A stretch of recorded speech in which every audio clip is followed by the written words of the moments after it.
Sonography बहुत ही common test है। Sonography के पहले खाली पेट रहना पड़ता है, पेशाब रोकनी पड़ती है, ये हम सब जानते हैं। परंतु आजकल जो चलन है वो है ट्रांस वेजाइनल सोनोग्राफी का, यानी कि इंटरनल सोनोग्राफी का। इंटरनल सोनोग्राफी की जब भी बात आती है तो सब महिलाएं हिचकिचाती हैं, थोड़ा सा परेशान होती हैं कि क्या ये पेनफुल होगा, अनकंफर्टेबल होगा। जो प्रेग्नेंट हैं वो सोचती हैं कि क्या इससे मेरी प्रेगनेंसी को नुकसान हो जाएगा। तो आज मैं डॉक्टर प्रिया भावे चित्तावर आपको इस वीडियो के माध्यम से ट्रांस वेजाइनल सोनोग्राफी के बारे में विस्तार से बताऊंगी।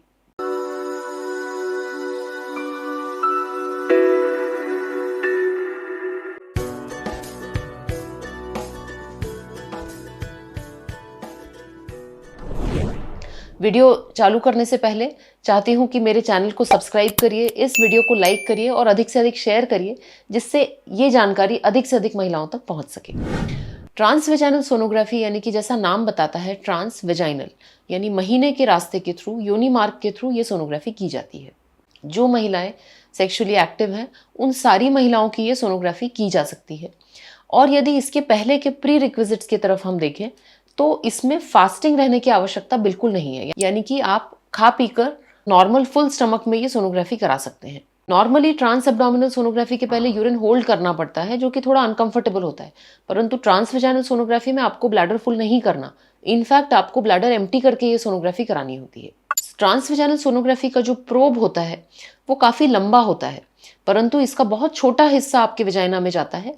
बाकी केवल प्रोब के मैनिपुलेशन के लिए ये लेंथ दी जाती है। प्रोब के टिप पे कुछ पीजो इलेक्ट्रिक क्रिस्टल्स होते हैं जो कुछ सिग्नल्स भेजते हैं पेल्विस में, और ये जो सिग्नल्स वापस आते हैं इसका इंटरप्रिटेशन स्क्रीन पे हमें इमेज के तौर पे दिखता है।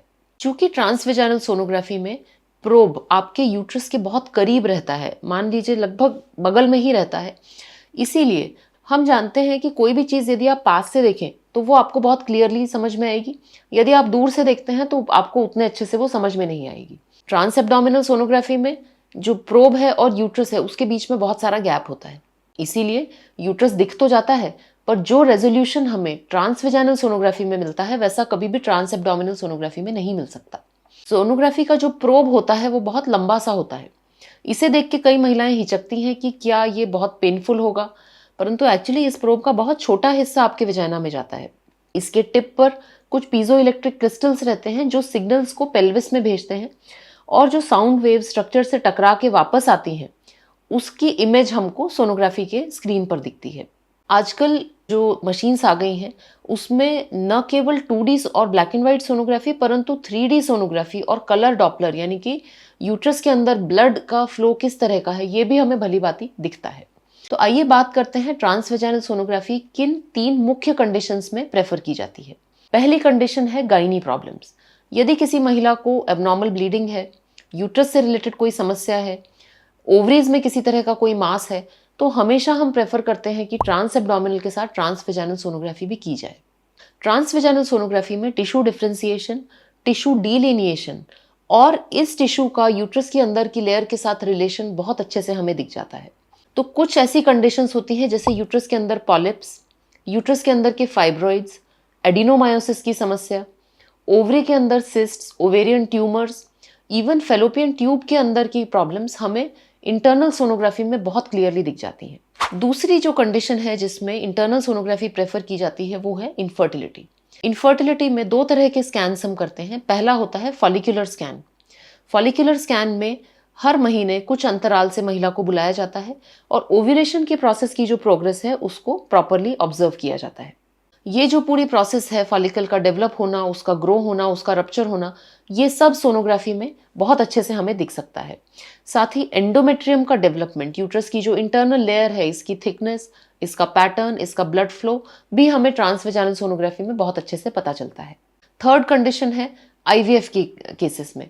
आईवीएफ या आईयूआई में जब हम इंजेक्शंस और टैबलेट्स के थ्रू ओव्यूलेशन डेवलप करते हैं तब भी सोनोग्राफी का बहुत ज़्यादा रोल होता है।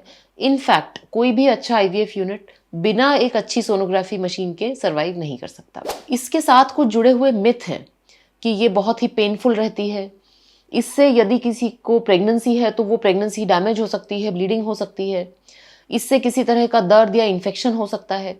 तो ये जो तीनों हैं ये सारे मिथ्स हैं, इसमें कोई सच्चाई नहीं है। ट्रांसवेजाइनल सोनोग्राफी बिल्कुल सेफ है। इवन अर्ली प्रेगनेंसी के केसेस में यदि हम टीवीएस करते हैं तो डेवलपिंग प्रेगनेंसी को किसी तरह का कोई नुकसान नहीं होता। ट्रांसवेजाइनल सोनोग्राफी करने से पहले प्रोब को सैनिटाइज किया जाता है, कवर किया जाता है, तो किसी भी तरह के इन्फेक्शन के चांसेस जो है वो टीवीएस के बाद नहीं होते हैं। टीवीएस 99.9% केसेस में पेनलेस होता है। केवल कुछ कंडीशंस जैसे कि वेजिनिस्मस नाम का एक कंडीशन होता है, दूसरी कंडीशन होती है एंडोमेट्रियोसिस। इन दो कंडीशंस में किसी पेशेंट को ट्रांसवेजाइनल सोनोग्राफी में थोड़ा सा डिस्कम्फर्ट हो सकता है, परंतु डॉक्टर इसका कोई रास्ता निकाल के और फिर भी सोनोग्राफी कंप्लीट कर सकते हैं। तो जब भी आपके डॉक्टर आपको ट्रांसवेजाइनल सोनोग्राफी का एडवाइस दें तो इससे बिल्कुल मत हिचकिचाइए। ये state of the art standard of care है और इससे हम जितने अच्छे से आपके पेल्विक ऑर्गन्स देख पाएंगे उतना एक्यूरेट आपका ट्रीटमेंट होगा, उतना एक्यूरेट आपका डायग्नोसिस होगा। Thank you.